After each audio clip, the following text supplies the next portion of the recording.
Manakondur MLA Kavvampalli సత్యనారాయణపై మాజీ MLA రసమయ్యి Balakrishna మండిపడ్డారు. MLA కవ్వంపల్లికి చెందిన ఇసుక లారీని ఢీకొని మద్దికుంటకు చెందిన సురేష్ అనే వ్యక్తి మృతి చెందారని ఆరోపించారు.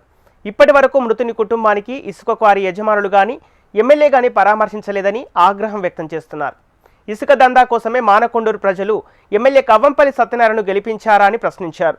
మృతి చెందిన సురేష్ కుటుంబానికి ₹1 కోటి నష్టపరిహారం ఇవ్వాలని డిమాండ్ చేస్తున్నారు.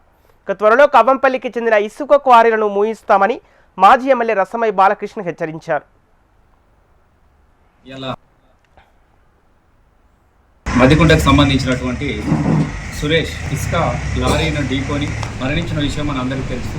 2వ తారీఖు మరణిస్తే ఇవాళ 5వ తారీఖు జరుగుతున్నప్పటికీ కూడా ఇప్పటి వరకలా ఆ కుటుంబానికి సంబంధించినటువంటి ఏ ఒక్కరిని కూడా దీనికి బాధ్యత వహించాల్సినటువంటి క్వారీ యజమానులు కానీ, అలాగే దీని కాంట్రాక్టర్లు కానీ, అలాగే లారీలకు సంబంధించినటువంటి వాళ్ళు కానీ ఏ ఒక్కరు కూడా పరామర్శపోయినటువంటి పరిస్థితి ఇలా మేము అక్కడికి వెళ్తే మాకు కనబడ్డది. ఎందుకంటే ఉదయాన్నే మేము మా పార్టీ వాళ్ళందరం కూడా అక్కడికి వెళితే నిజంగా చెప్తా ఉన్నా, మనసు అన్నవాడు మనిషి అయిన వాడు ప్రతి ఒక్కరికి కూడా కన్నీళ్లు రాక మానవ అక్కడ అసలు దీని వెనుక ఎవరున్నారు అనేది అర్థమైతే లేదు. నేను నిజంగా చెప్తున్నా, నీలో మానవత్వమే కనుక ఉంటే ₹1 కోటి నష్టపరాన్ని ఇలా కుటుంబానికి మీరు అందజేయాలని మేము డిమాండ్ చేస్తున్నాం. ₹1 కోటి ఇవ్వాలను.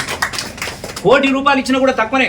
ఇలా మేము పోతే కళ్ళల్లో నీళ్ళు వచ్చినాయి. మాకేదో కలిగిందేదో మేము సాయం చేయగలిగినాం కనీసం. ఇది నేను రాజకీయాల కోసం మాట్లాడతలేను నారాయణ గారు.